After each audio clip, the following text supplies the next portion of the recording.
Boa tarde para todo mundo. Bom estar aqui com vocês. A lição, como sempre, é muito bonita, interessante.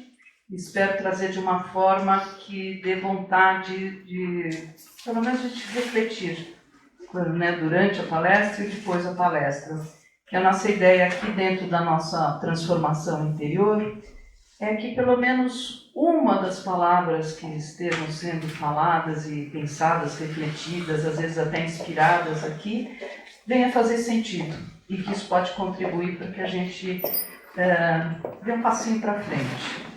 O título, que é bem bonito, né, No Campo do Afeto, é uma passagem tirada desse livro do Chico Xavier, ditado pelo Emmanuel, que é Palavras de Vida Eterna. Para quem se interessar, a maioria daqui já é da casa, mas temos para vender. Eu acho muito interessante, antes ou depois da palestra, a gente fazer uma leitura da lição apresentada, que naturalmente cada um de nós aqui, nós três somos palestrantes, né? Ela está um pouco aposentada, mas é palestrante.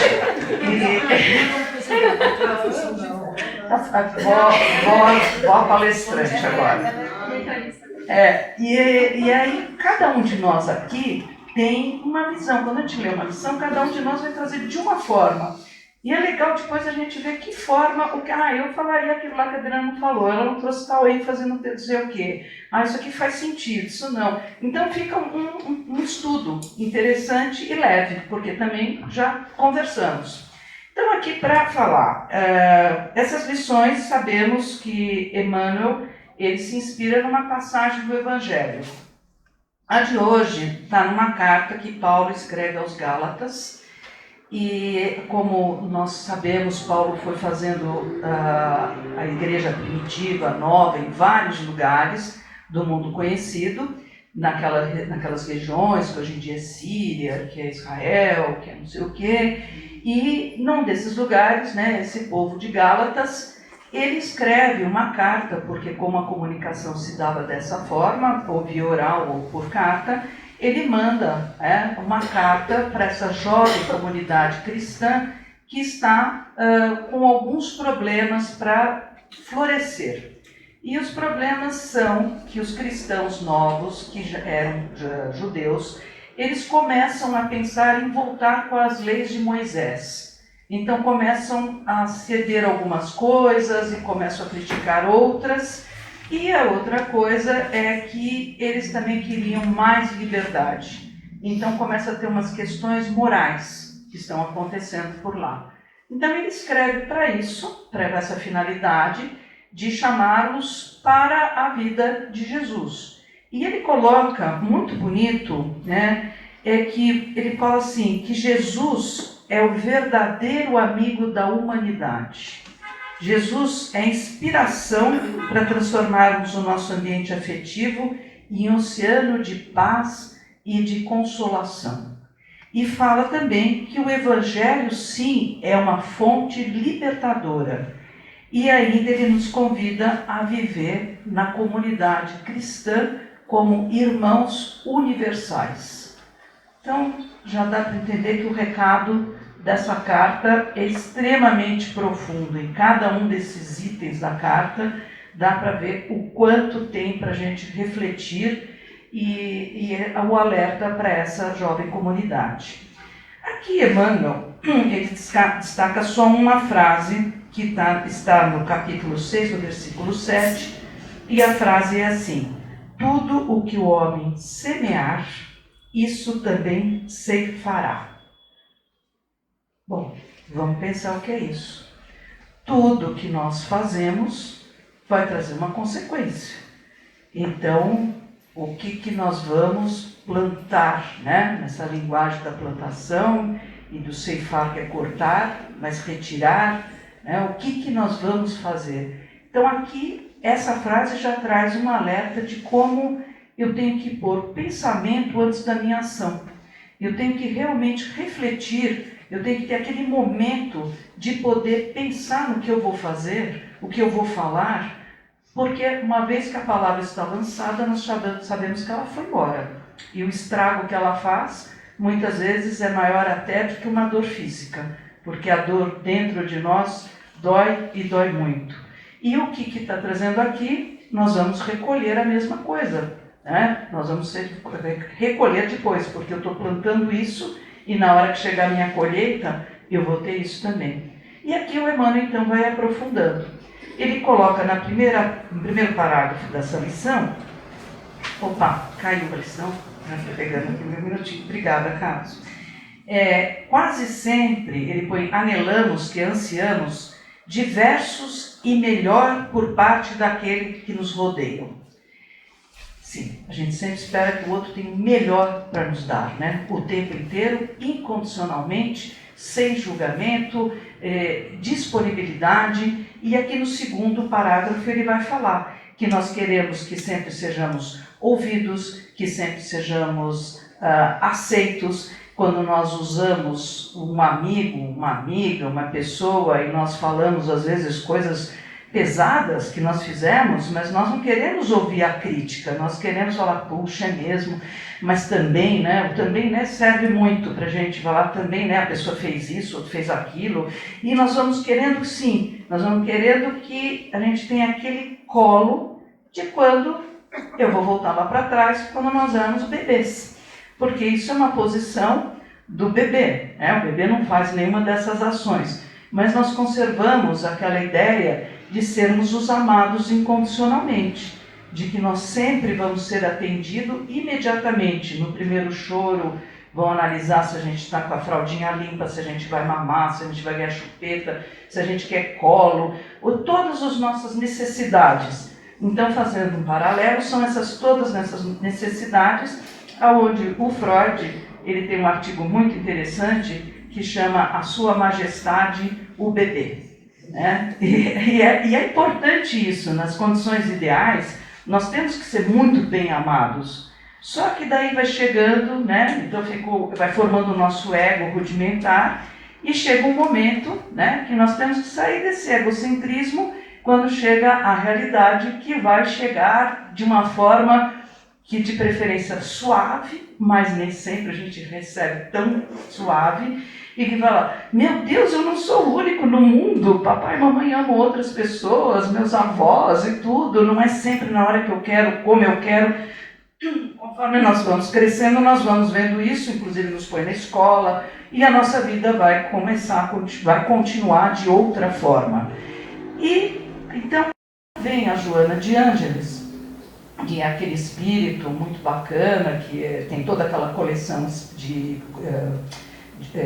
psicologia, e ela fala assim: a verdadeira instância que a gente tem que desenvolver em nós, né? O ego é muito importante, mas o mais importante é, com o amadurecimento, ao longo da nossa vida, nós vivemos a vida do self.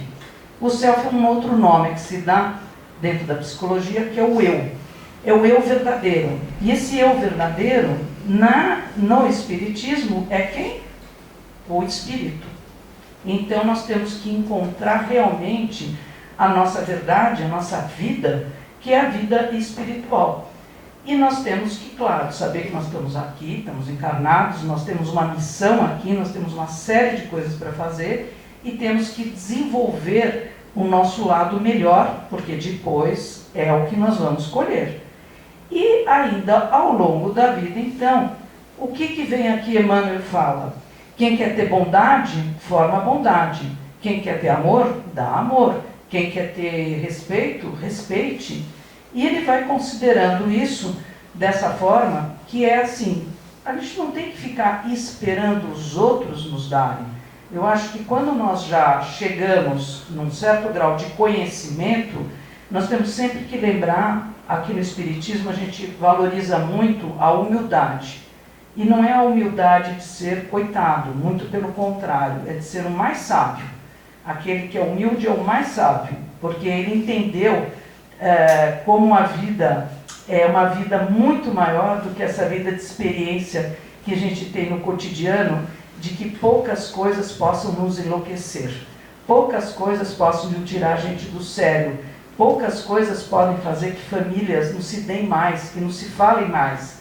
E muitas vezes tem discussões e brigas numa família, num grupo, num trabalho, com um amigo, em tantas coisas, que a gente depois, quando for um pouquinho mais adiante analisar, a gente não lembra bem dos detalhes e quando lembra se choca, fala, mas por isso eu perdi meu amigo, minha amiga, eu não falo mais com meu pai ou com a minha mãe.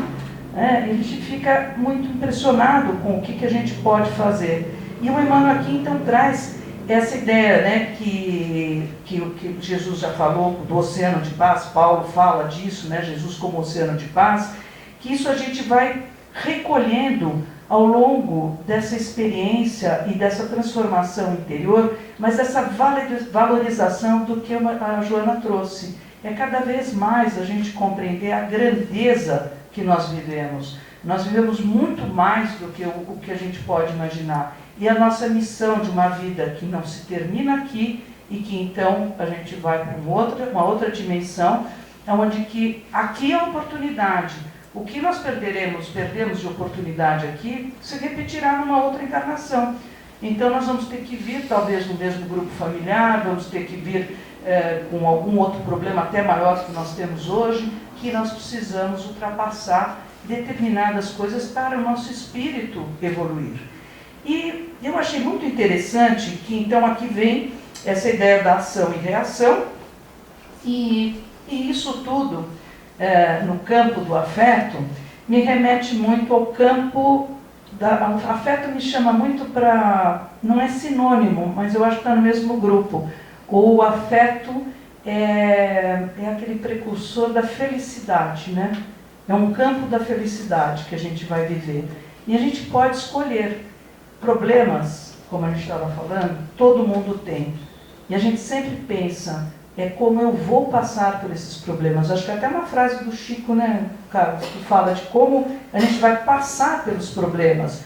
A gente pode ir por uma lente de aumento, ou a gente pode ir olhando cada coisa que está acontecendo e falar, bom, isso aqui então agora eu não consigo ver, vamos ver outra coisa, eu vou iluminar um pouquinho mais esse lado, eu vou estar mais com essa pessoa que me ama, né? Me remete à mamãe amorosa, me remete ao papai, eu preciso um pouco de colo. A gente poder outra vez pedir ajuda, pedir colo, e a gente vai ultrapassando essas coisas. Então a felicidade, eu achei interessante, foi até hoje de manhã, eu fui olhar meu celular e entrei um pouco lá nas notícias, e tinha uma notícia de um filósofo francês, que eu tenho um livro dele, junto com outros filósofos.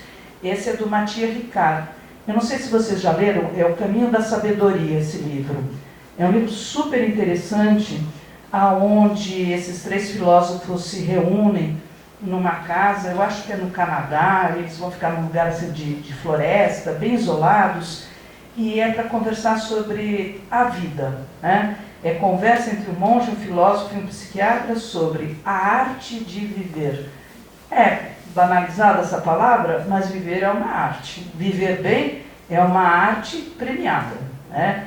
E aqui eles vão falando sobre diversos assuntos, e o Mathieu Ricard, ele passou por uma pesquisa, fizeram um estudo para ver o que é a pessoa feliz. Puseram elétrons e cérebros e tudo, fizeram de grupos, né, de pessoas e tudo lá, todo um método que eu nem li bastante sobre isso e também não seria capaz de reproduzir, mas enfim, chegaram à conclusão que de todo o grupo analisado, ele é considerado o homem mais feliz do mundo, né? Pelo menos nesse grupo que eles tiveram acesso, mas está como a notícia o homem mais feliz do mundo. E aí qual é a pergunta que fazem, né? Como ele é, o que ele faz, não sei o quê. E ele fala, olha, isso tudo não define. O que define para a gente ser feliz, para a gente viver, então eu vou puxar para a lição, viver no campo do afeto, é a compaixão e o altruísmo. E aí eu fui pegar aqui no livro dele mesmo, ele falando, obrigada, Aninha. Olha que interessante a definição aqui dele de compaixão. A compaixão é uma ótima ferramenta para amadurecer nossa capacidade de felicidade e nos levar àquilo que chama de felicidade lúcida ou madura. Olha que bonito, né? Uma ótima ferramenta para amadurecer a capacidade da felicidade. E a gente sabe, né, aqui por definição, aqui no Espiritismo a gente usa muito a ideia da compaixão, que é fundamental, é essa capacidade de nós nos colocarmos no lugar do outro, né? A gente poder viver simbolicamente, mas a gente analisar a dor do outro. E pode ser pequena ao nosso olhar, mas aquele que sente a dor é a maior dor do mundo. E aquele que ama o princípio do cristão, da ajuda, dessa fraternidade universal, é estar disponível mesmo para o desconhecido, para a pessoa que, sei lá, vem e fala conosco, de nós nos ouvirmos amorosamente. E de, se nós não tivermos nenhuma palavra para dizer, às vezes não é necessário, é só mesmo estar junto, estar com a pessoa, com paixão, paixão do amor. E aqui o altruísmo, ele traz outra definição muito boa. O altruísmo, o amor altruísta, é essencialmente a intenção de fazer bem aos outros. O que é essa intenção de fazer bem aos outros? É aprender que muitas vezes a gente pode ceder, apesar de eu não concordar, apesar de eu ter outro ponto de vista, apesar disso não fazer o menor sentido para mim, mas o amor altruísta fala, mas isso é tão importante para essa pessoa, isso vai fazer tanta diferença para ela, que eu abro mão. Eu posso deixar dessa forma. Eu não preciso discutir, eu não preciso brigar, eu não preciso pôr o mas também, que eu conversei antes, falamos, né? Eu simplesmente faço. Então pode ser pequenas coisas a grandes coisas, mas que a gente tenha, isso tudo é uma ideia de postura diante da vida. É como eu faço com o que eu já introjetei, é como eu gosto de lembrar da benevolência, que a benevolência ela é espontânea. Eu já consegui transformar tantas coisas em mim, eu já consegui relativizar tantas coisas, eu já consegui ouvir lá o Joana de Ângeles falando, olha, é o espírito, hein? Isso aqui é invólucro, o que importa é mais profundo. E que eu possa fazer isso da benevolência, né, de uma forma espontânea, porque faz parte de mim, é meu repertório, eu tenho facilidade de fazer isso. E quando eu não tenho, eu busco entender, o que será que isso me pega? O que será que também é meu que eu não consigo? Por que será que esse momento eu não consigo nem ter compaixão e nem ser altruísta? Ótimo, análise, autoanálise, né? Como o Santo Agostinho falava, quando a gente quer dormir bem, né? Como é que a gente faz para dormir bem? Vamos perguntar quais são os nossos arrependimentos do dia, o que eu fiz, o que eu deixei de fazer, e vamos ver, se dormir é porque foi ok, no mínimo empatou, tá bom, né? Se dormir bem, gostoso, acorda bem, e é lógico que às vezes a gente não faz isso, mas chega um outro momento que a circunstância se ressignifica. E essa é a grande beleza da nossa vida, porque nós sempre temos oportunidades, novas oportunidades, então nunca é tarde para a gente recomeçar. A gente nunca deve desistir, não importa a idade, não importa o momento que nós estejamos, importa é que Deus sempre traz mais uma porta aberta para a gente entrar e, com a experiência anterior, como a gente tem aquela frase que é atribuída ao Jung, né, que o passado é um lugar de referência e não residência, não precisa trazer toda a bagagem negativa para a nova experiência. Deixa lá atrás, ver o que a gente pode fazer agora, que já sabe de alguma coisa a mais.